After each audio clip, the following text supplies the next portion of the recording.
બોલો ભારત માતા કી. અરે હાથ ઊંચા કરો, ખાધા વગર બેઠા છો એવું થયું છે. જરા તાલી પાડીને એક વખત ગवर्नर साहब નો આજે जन्मदिवस છે तो जन्मदिवस की शुभकामनाएं दीजिए एक साथ में. हमारे गवर्नर साहब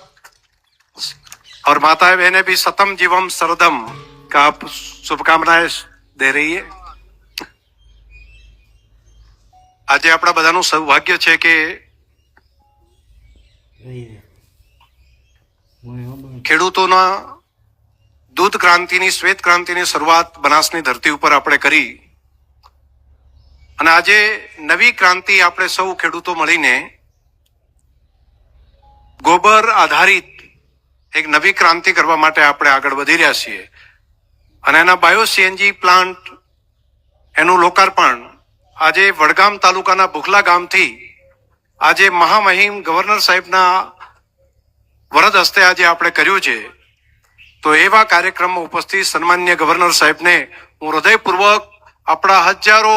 અહીંયા ઉપસ્થિત ખેડૂતો અને લાખો આપણા પશુપાલકો વતી હૃદયપૂર્વક એમનું ખૂબ ખૂબ સ્વાગત કરું છું. એમનો આભાર પણ માનું છું કે આપ આવી અને અમારા ખેડૂતોની એક આવી નાની સંસ્થાના કામમાં અમને મોટિવેટ કર્યા. એવા જ આપણા ગુજરાત સરકારના કૃષિ અને સહકાર મંત્રી અને ખેડૂત પુત્ર અને વર્ષોથી જેમણે જાહેર જીવનની અંદર ગુજરાતમાં ખૂબ સારું કામ કર્યું છે અને ધરતી સાથેનું એમનું જોડાણ છે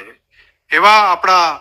માન્ય કેબિનેટ સિનિયર કેબિનેટ મંત્રી માન્ય શ્રી જીતુભાઈ વાઘાણીજીને પણ હૃદયપૂર્વક આપણે આપ સૌ વતી આવકારું છું. આજનો સમન્વય કાર્યક્રમ છે. એક તો ગવર્નર સાહેબનો જન્મદિવસ પણ છે અને આપણા વડગામની અંદર આ દાણધારની ધરતી ઉપર એક નવી ક્રાંતિ આ ધરતી ઉપર થવા જઈ રહી છે. આ એ ધરતી છે કે જેણે બનાસકાંઠાની અંદર ગલબાભાઈના નામથી એક ગલબાભાઈ નામના ઋષિ મુનિએ, જેને ઋષિ હું તો કહું છું એમને, એવા પુરુષે શ્વેત ક્રાંતિની શરૂઆત આ ધરતીથી કરી હતી અને આજે આખા દેશની અંદર નહીં પૂરા એશિયાની અંદર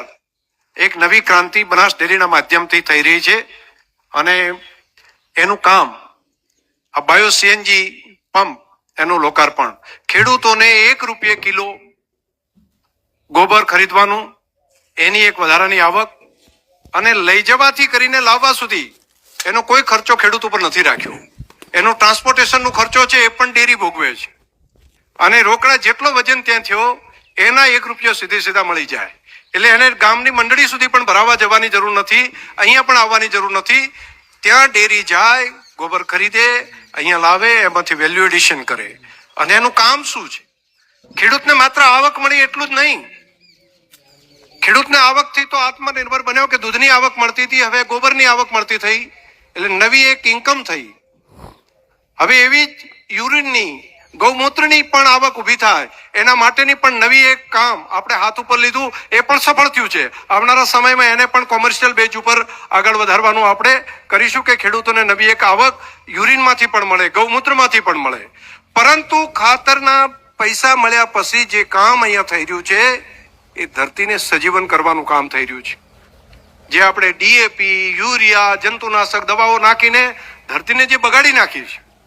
તો એ ધરતીને ફરી જીવતી કરવાનું કામ અહીંયા થઈ રહ્યું છે. એનપીકે કરીને આપણે કહીએ, ડીએપીમાં શું છે, નાઇટ્રોજન, ફોસ્ફરસ, તો આ બધું વસ્તુ આ ખાતરની અંદર એનાથી મલ્ટિપલ છે, એનાથી ઘણું બધું છે. કાર્બન એનાથી વિશેષ આની અંદર મળે છે જે ધરતીને જીવતી રાખે છે, માટીનો ખોરાક છે. અને એનાથી આજે મહામહિમ ગવર્નર સાહેબે કેટલાક નવા આઈડિયા અમને આપ્યા છે કે આપણે જે ખાતર બનાવીએ છીએ તો એમાં જો જીવામૃતને જો એડ વધારાનું જો કરી નાખીએ, દેશી ગાયના ગૌમૂત્રનું જીવામૃત બનાવીને જો એને જો આપણે એડ કરી દઈએ તો આજે જે એની શક્તિ છે એનાથી અનેક ગણી શક્તિ થઈ જાય. એટલે બનાસ ડેરી આજે નિર્ણય કરે છે માન્ય ગવર્નર સાહેબના જન્મદિવસે કે ઘન જીવામૃતને પણ અમે પ્રોમ્પ્ટના રૂપમાં આગળ વધારી ખેડૂતો સુધી પહોંચાડવા માટેનો અમે નિર્ણય આજે કરીએ છીએ. તો આપના આશીર્વાદને કારણે ખેડૂતોનું ખૂબ મોટું કામ થશે અને જે જીવામૃત જે છે એ પણ અહીંથી તૈયાર કરીને લોકો સુધી પહોંચે એવી વ્યવસ્થા કરીશું. આ બે મોટા કામ કરીશું અને આટલું મોટું કામ, આવડું મોટું વાત ગવર્નર સાહેબે આપણા ખેડૂતો માટે, ડેરી માટે ₹1 રોયલ્ટી લીધા સિવાય એમણે આ પેટન્ટ આપણને ખેડૂતોને આપી દીધી છે कि આ તમે કરો તમારું મલ્ટીપલ થઈ જશે इसलिए मैं गवर्नर साहब का तहे दिल से आभार व्यक्त करता हूं लाखों किसानों की ओर से कि ऐसे ऋषि तुल्य जीवन प्रकृति कृषि के लिए गवर्नर साहब जो काम कर रहे इनमें जो अपना जीवन का अनुभव है जो साइंस है जो जीवन का पूरा अनुभव वैज्ञानिक अभिगम वो भी हमें फ्री ऑफ यहाँ पर दिया है कि आप इनका उपयोग करिए और किसानों का भला करिए इसलिए भी मैं गवर्नर साहब का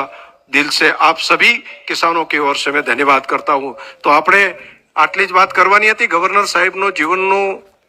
લક્ષ્ય સાથે પ્રાકૃતિક ખેતી માટે ગામડે ગામડે જાય છે પહેલી વખત કદાચ સ્વતંત્ર ભારતના કોઈ એવા ગવર્નર શ્રી હશે કે પોતે ખેડૂતના ત્યાં જઈને રાત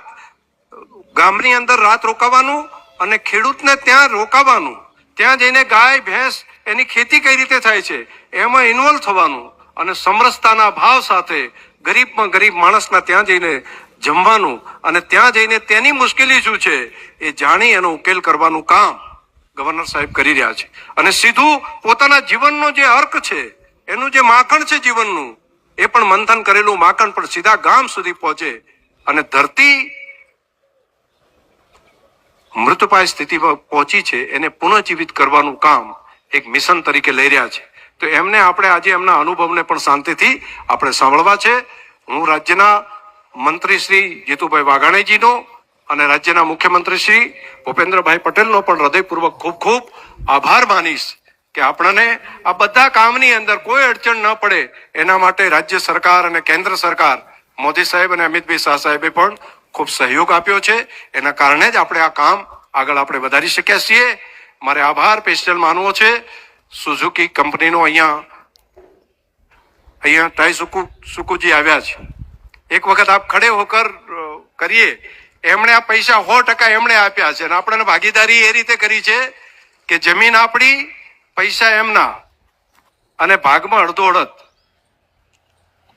આ પ્રમાણેનું સરસ મજાનું કામ આપણે અહીંયા કર્યા છીએ અને એના કારણે કરીને ખેડૂતોને આપણે 1 રૂપિયા કિલો આ કામ પર આપીએ છીએ તો સુઝુકી કંપની यहाँ पर ટી સુઝુકીજી પણ અહીંયા આવ્યા હતા એમના દીકરા પણ આવ્યા હતા એમના સન પણ અહીંયા આવ્યા હતા બંનેને બનાસની અંદર ગામડે ગામડે ફર્યા હતા એમના દીકરા પણ 2 દિવસ અહીંયા રોકાઈ નહીં ગયા જે નવા ભવિષ્યની અંદર ચેરમેન બની શકે છે તો એમણે પણ બનાસ સાથેનું એક કોલેબોરેશન કર્યું છે અમે ગૌરવ અનુભવીએ છીએ કે અમે પણ આવી એક ઇન્ટરનેશનલ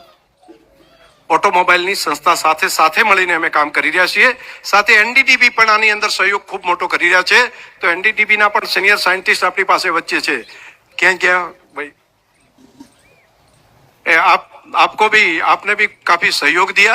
हमारे अमूल मिल्क मार्केटिंग फेडरेशन के जो एमडी है जयंत भाई वो भी यहाँ पर उपस्थित है उनका भी हम धन्यवाद करते हैं कि हर एक काम में आप सभी ने सहयोग किया આ બધાના સહયોગના કારણે આપણે ખેડૂતો અને પશુપાલકોનું કામ આપણે કરી શકીએ છીએ એટલે કોઈનો ગુણ આપણાથી ભૂલાય નહીં ફરી એક વખત દેશના પ્રધાનમંત્રી શ્રી મોદી સાહેબે ગોબરધન અને વેલ આ વેસ્ટ નહીં વેલ્થ છે એનો જે મંત્ર આપ્યો એના કારણે આપણે પહેલો બાયો સીએનજી પંપ દામામાં આપણે ચાલુ કરી શક્યા એટલે એક વખત આપણે દેશના પ્રધાનમંત્રી મોદી સાહેબનો પણ આ આઈડિયા આપણને આપવા માટે પ્રોત્સાહન આપવા માટે સહયોગ આપવા માટે પણ તાલીઓ પાડીને એક વખત એમનો આભાર આપણે સૌ માનીએ પુનઃ સાહેબ આપકો बहुत बहुत जन्मदिन की शुभकामनाएं खूब खूब